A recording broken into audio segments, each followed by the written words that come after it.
Alright, so let's jump in. First up, we have unified Korea. For over 60 years, the region of North and South Korea have been divided by a Korean Demilitarized Zone, or a KDZ. And while they have avoided major conflicts since then, this could really change. Now, whether both nations go to war or have a peaceful agreement, a unified North and South Korea could be formed in the next 10 years, especially with the potential collapse of North Korea's government and economy. Yeah, this could speed up this unification process. The next country that we could see popping up is Scotland. Yeah, although yes, Scotland is a country that is part of the United Kingdom and Great Britain, calls for Scotland to break away from the United Kingdom have actually been growing. Now, there was a failed vote for Scottish independence back in the year 2014. The Scottish people wanted to remain a part of the European Union, but Great Britain made the decision to leave, so Scotland has to as well.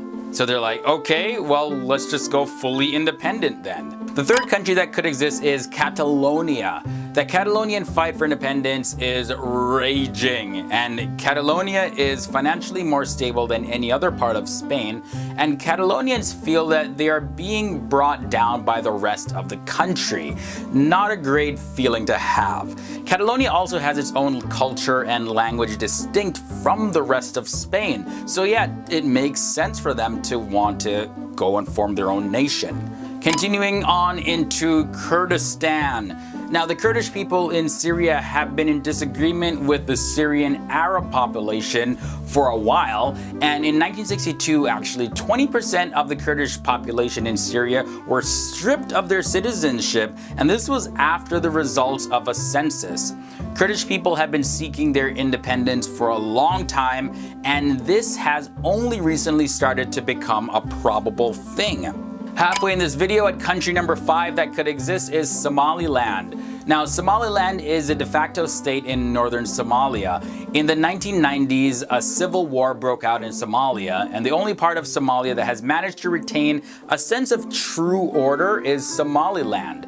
With its own government, army, and currency, some people even believe that Somaliland is already its own country. Country number 6 is the Flemish Republic. Modern-day Belgium is comprised of 3 administrative regions. In the north, we have the Dutch-speaking majority in Flanders, and then we have Wallonia, which is a French-speaking majority in the south, and also the Brussels capital region. Now, Flanders, of course, can survive on its own, but Wallonia might not be able to. Many are hoping for a referendum really soon. Moving on to country number 7, and that would be Veneto. Recently, the citizens of Veneto voted in favor of greater autonomy from Rome when the referendum in Catalonia was growing. And the Veneto region alone accounts for 10% of the entire country's economy. Next up in this episode, we have Quebec.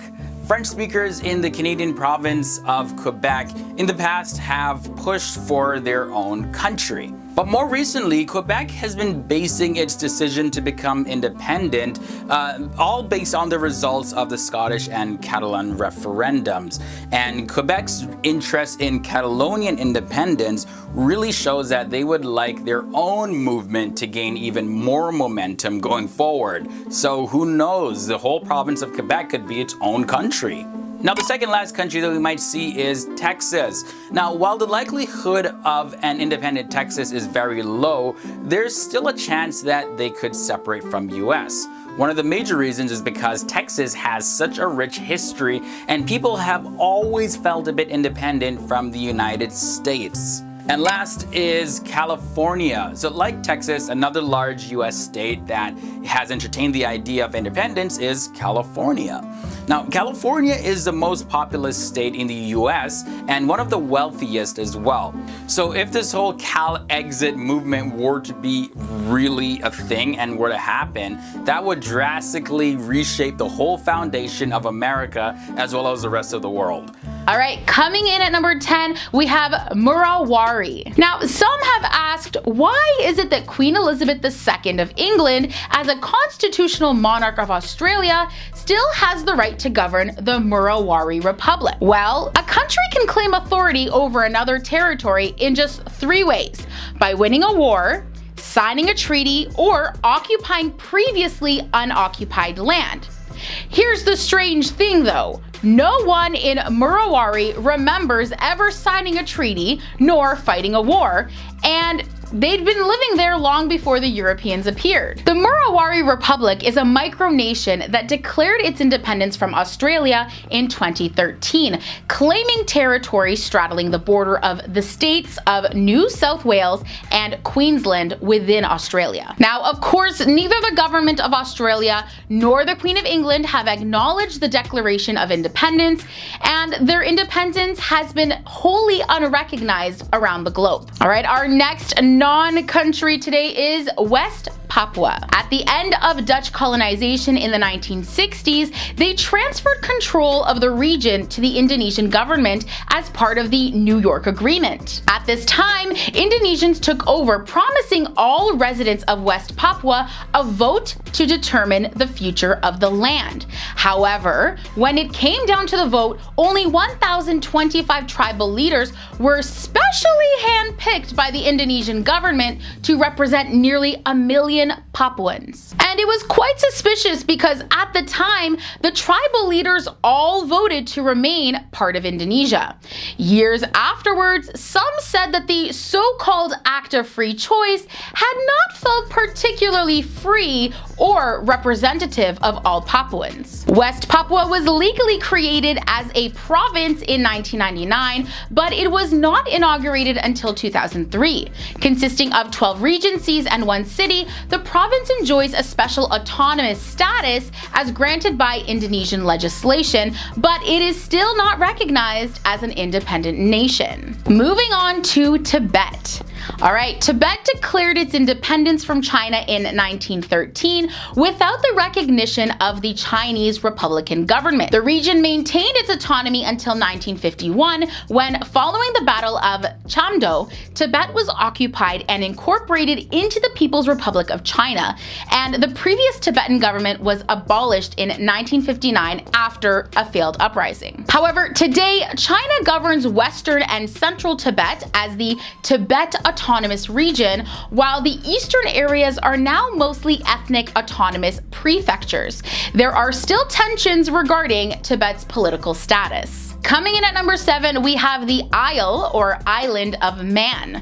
This is an island and self-governing British Crown dependency in the Irish Sea between Great Britain and Northern Ireland. The head of the state, Queen Elizabeth II, we seem to be seeing a pattern here, holds the title Lord of Man and is represented by a lieutenant governor.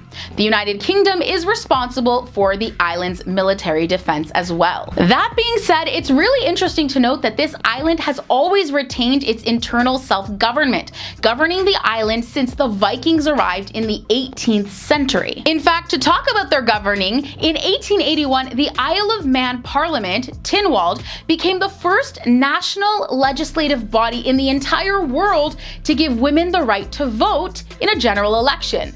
Although this excluded married women for some reason. It is still pretty awesome that such a little non-nation was the first to make what was seen as a progressive move for the times. Have you ever heard of a place called La Mosquita? The South Caribbean Coast Autonomous Region is one of 2 autonomous regions in Nicaragua. Bordering the Caribbean Sea, it contains part of the region known as the Mosquito Coast. After selecting a new leader in 2009, the Council of Elders made a declaration stating that from this day forward, La Mosquita would be independent from the rest of Nicaragua. Locals celebrated as the great judge of the nation of La Mosquita, Hector Williams, made reference to 1894, the year his homeland lost its autonomy, stating that people have been waiting and waiting for this moment for 115 years. Alright, coming in at our halfway point today in our video, we have Transnistria, officially the Pridnestrovian Moldovan Republic, or PMR, is an unrecognized breakaway state located in the narrow strip of land between the river Dniester and the Moldovan-Ukrainian border that is internationally recognized as part of Moldova. Now, Transnistria is an unrecognized but de facto independent semi-presidential republic with its own government, parliament, military, police, postal system, currency, and vehicle registration. Its authorities have adopted a constitution, flag, national anthem, and coat of arms. Transnistria is designated by the Republic of Moldova as the Transnistria Autonomous Territorial Unit with special legal status, but still not its own country. Coming in at number 4, we have Barotseland. Now, Barotseland is traditionally a mobile kingdom. Every year, as the Zambezi River floodwaters seep slowly into their pastures, the people move to higher ground, leaving their waterlogged villages behind.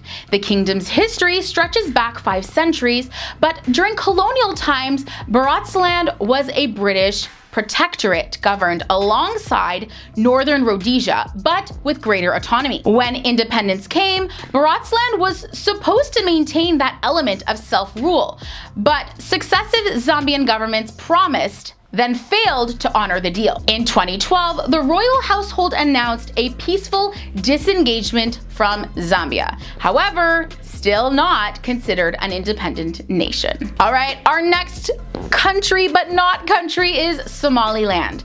In 1960, former British Somaliland became independent for 5 days before joining the former Italian Somaliland to create the Somali Republic. But persecuted by Southerners, Somaliland seceded after a civil war, reverting in 1991 back to the boundaries drawn by the Brits. Since 1991, the territory has been governed by democratically elected governments that seek international recognition as the government of the Republic of Somaliland. Today, Somaliland has all the hallmarks of a full-fledged country. Its own parliament, currency, car registration, even biometric passports. However, Somaliland's self-proclaimed independence has not been officially recognized by any country or international organization. All right, this next one you might be a little bit more familiar with, the Republic of Lakota. The Republic of Lakota is a proposed independent republic in North America for the Lakota people and other people. In 1868, the Lakota Sioux signed a treaty with the US government promising the Black Hills would be theirs forever.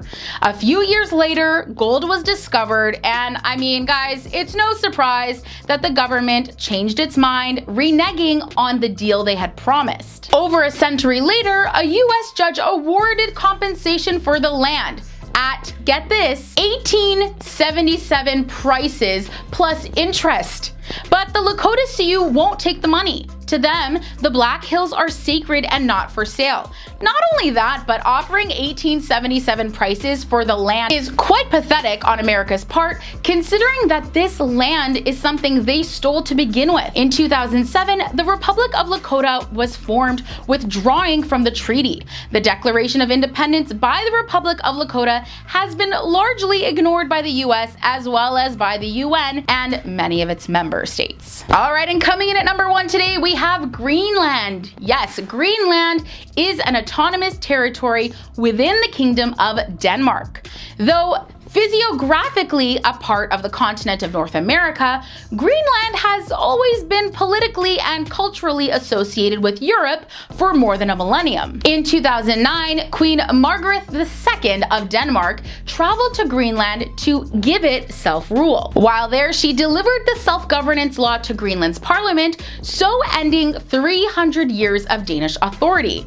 Under the law, the Queen remained Greenland's head of state, but the world's largest island now gained control of its police force and justice system. Greenlandic, which is spoken by nearly all of the residents, became the official language.